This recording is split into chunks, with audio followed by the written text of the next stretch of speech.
Hello বন্ধুরা, কেমন আছো সবাই? আশা করি সবাই ভালো আছো।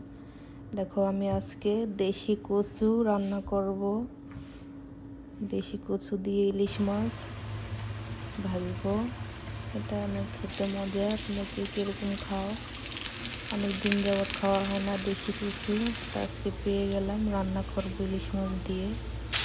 ইলিশ মাছগুলো ভেজে, কচুগুলো ভেজে তারপরে মশলা দেবো। মশলা দিয়ে কষে মাখা মাখা ঝোল থাকবে। এটা খেতে গরম ভাতের সাথে অনেক মজা। আর রান্না করব কাঁচকলা আছে, কাঁচকলা দিয়ে শিং মাছের ঝোল। এটা আমাদের আজকে দুপুরের খাবার। এভাবে খেলে ভালো লাগে। রান্নার দাম বন্ধের দিন রান্না করলাম। বাচ্চাদের স্কুল নেই। ভালো থাকবে সবাই। আল্লাহ হাফেজ।